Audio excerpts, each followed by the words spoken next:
Hey everyone, this video is about whether or not you should get an MFA, Masters of Fine Arts, specifically in creative writing. I decided to record this video because I'm a good way into my thesis year for my program. I've been reflecting a lot about what the experience of being in an MFA program is like, and I want to record those thoughts in hopes that someone will see this and it will make their decision of whether or not they should get an MFA a little bit easier for them. Because it is an important decision. It can have a lot of effects on your career and your future, as a writer, as a literary person. So I hope I can help someone. First of all, an MFA is a useless degree. It is a vanity degree. It really will not qualify you to do anything besides teach creative writing, maybe work in publishing, maybe as an editor, work in some literary field, but it doesn't really expand your career prospects that much.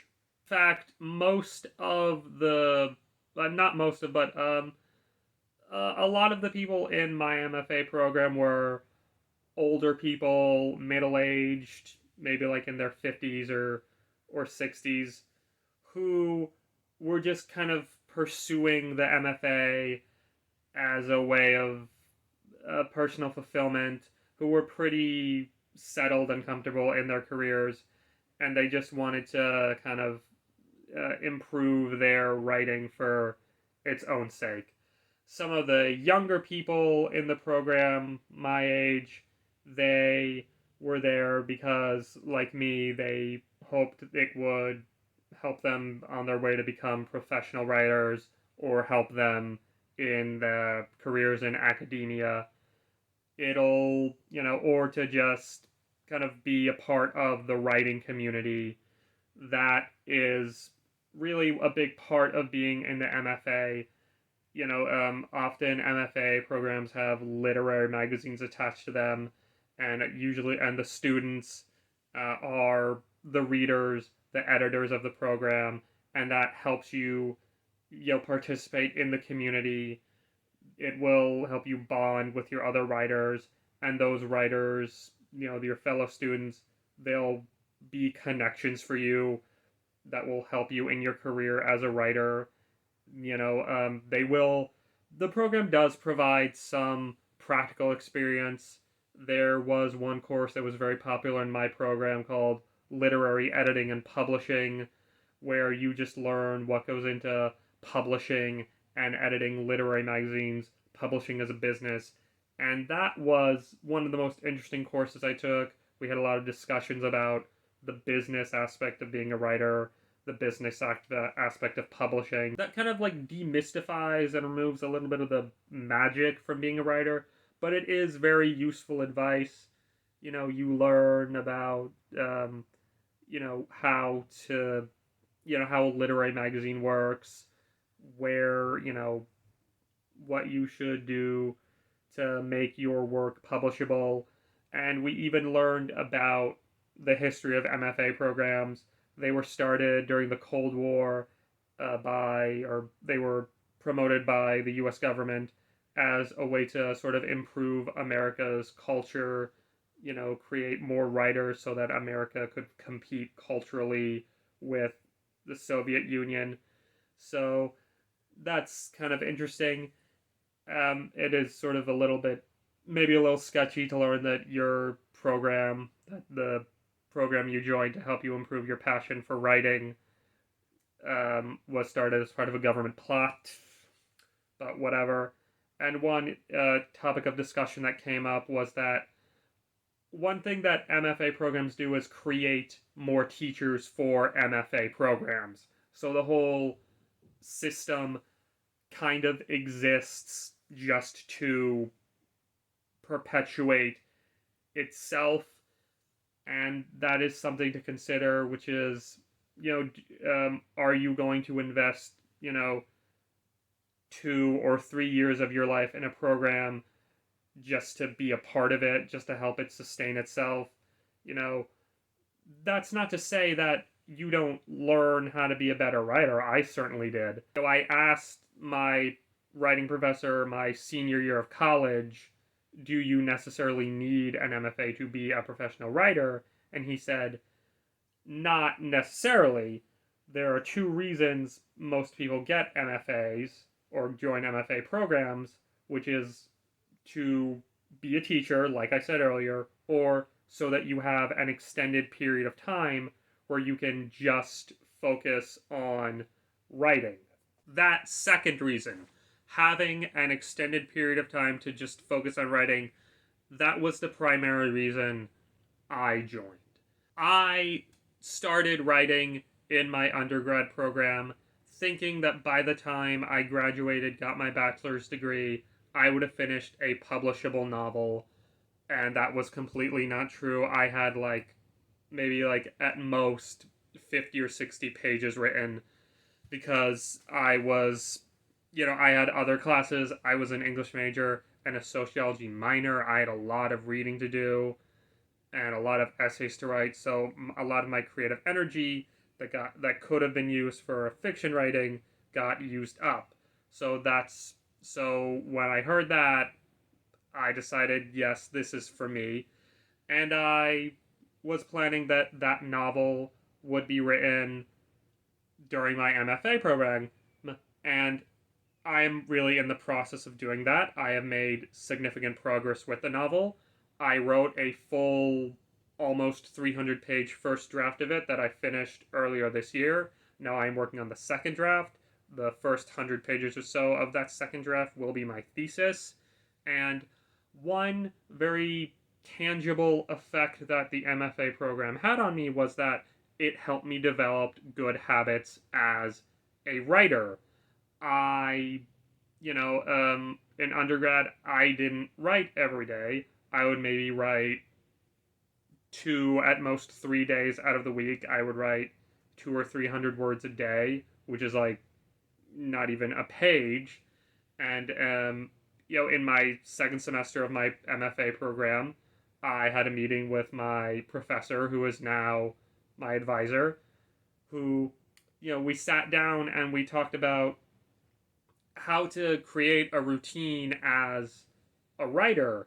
I told him I usually write at night because I've done everything for the day and I don't have to focus on anything else. And he said, you need to make writing a priority. I want you to write a morning routine where you make writing like the first thing you do. Make having breakfast, make drinking coffee or tea, make that step 0, make writing step 1. Say you're not going to, I told him I've been trying to get into the habit of writing 500 words a day, and he said, keep that habit. That's about a page or more a day, and just decide you're not going to do anything else until you've written that amount of work, that amount of words. This was, of course, right before the pandemic, and it was, a bit poetic that I developed that habit right before everything shut down, and because my classes also kind of got canceled. We weren't even having Zoom meetings because people still were not figuring out how Zoom worked, at least in my, the people in my program. So we would just record a video log and send it to our professor every week. So I was able to get a significant chunk of my novel done, which was a bit of a blessing. I kind of likened myself, not to be, I apologize if this sounds arrogant, but I was thinking of how Mary Shelley wrote Frankenstein during the Year Without a Summer. I thought, I'm going to treat this like my Frankenstein. I'm going to tell the story of how, I wrote this during the global pandemic where I had nothing to do but sit inside and write all day, and I took advantage of that. At the same time, though, the pandemic and the shutdown really did, it really was depressing because I only got to have one normal semester of being in grad school, of being in an MFA program. I moved to Indianapolis hoping that it would be a new beginning, that I would finally be a part of the writing community, that I would finally find my people, my tribe, and then just less than, like 4 or 5 months in, I wasn't seeing anyone in person anymore. I wasn't, you know, I was robbed of opportunities to make friends with people, to have the kind of casual encounters that turn into significant, substantive relationships with people. And that was depressing, though this was not what I moved halfway across the country for. This was not what I practically doubled the amount of student debt I had for. Um, and that was and still is giving me a lot of regrets because, even though I learned how to be a better writer, both creatively and in terms of work ethic, it taught me, I learned how to make writing the focal point of my life. I learned how to be reflective about my work and how to accept criticism at a higher level. That also wasn't the only reason I wanted to be in an MFA. I, I was felt like maybe I had wasted my time, that maybe I shouldn't have done this because I applied to 7 programs, then 6 rejected me. Butler University was the only one that took me in, and I applied to that on a whim. I found it just by pure luck because it had a later application date, and it didn't charge an application fee.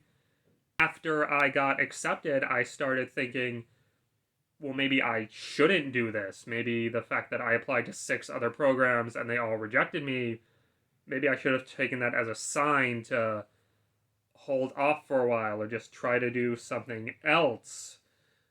But I said, no, I have to accept this offer because I may just wind up regretting it later. And I did.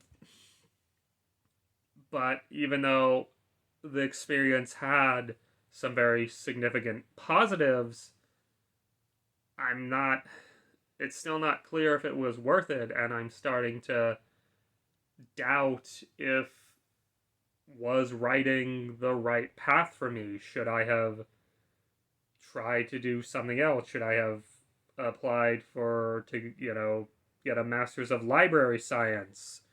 Should I have gone to law school, because a lot of English majors become lawyers, and that's a stable career path to be on. I probably no, I mean, I know that maybe I probably wouldn't have liked law school and I wouldn't have been good at it. I wouldn't have done well on the LSATs, but still, you can't help but have regrets, and I probably would have regretted not going to grad school more than I would have regretted going to them. Um, and I mean, the other thing that gives me the biggest regrets is the amount of debt I took on. I really didn't have that much debt when I finished undergrad, and I was lucky, and now I'm have a significant amount more. The 6 programs I applied to that rejected me were fully funded, and Butler wasn't. It was less expensive than other, you know, partially funded programs, other grad schools. But that's another thing to consider, which is uh, some programs are fully funded, some programs aren't, and the fully funded programs are kind of by nature more competitive. So, that's one thing you have to consider is, well, why do you want to get an MFA. I mean, if you want to be a professional writer, be published author, yes, many people who get MFAs go on to do that, but many don't. So, they're just doing it for the experience. So you have to ask yourself, is the experience worth the amount of money you're spending if you're not lucky enough to get into a fully funded program? How important is being a writer to you that you're willing to, set aside an extra 2 or 3 years of your life just to focus on that and nothing else? You know, do you want to be a part of the writing community? How much are you willing to give of yourself to be a part of the community of writers? Um, you know, these are very, these are things that not a lot of people think about. And, I didn't make a lot of friends. I mean, I didn't really make any friends from my MFA program. I don't communicate with people from it regularly, except my professor, who's my thesis advisor. There are ways that you can get a similar amount of knowledge and develop the same habits from an MFA program that you would get going to one without going to one. There are books you can read. There are, that I'll link the books you can read that will help you kind of create your own personal MFA program, while still being able to live your life without, committing to that amount of education and money. I'll link those in the description. So I spent this whole video rambling, so I guess I'm just going to try to sum this up. So an MFA will not expand your professional opportunities. You should get one only if you are planning on teaching or if you want a significant amount of time to just focus on being a writer. And if you need to ask yourself, how important is writing to me? Am I writing? Do I want to be a professional writer? Because you don't necessarily need an MFA. Like an MFA will not, like an MFA will only give you an opportunity to focus and improve and perfect the writing skills you already have. It will not give you any secret knowledge, and it is a big financial commitment, and if you want to get the most out of it, you need to be a part of you need to do things to make yourself a part of the writing community. And if you don't want to do those things, look for ways to write and improve your writing on your own outside of an institution. You can form a writing group in your community. There are websites like Critique Circle, there are Discords, there's Reddit, there's writing communities all over the internet where you can get feedback on your work, where you can help, you can give feedback on other people's writing. Yeah, so just MFA is a big life decision. So don't make it lightly. And maybe, I don't know, if I could go back 3 years and tell myself, or 2 years and tell myself, you don't apply for this. I'm not saying I wouldn't. Did the positives from it outweigh the regrets I have?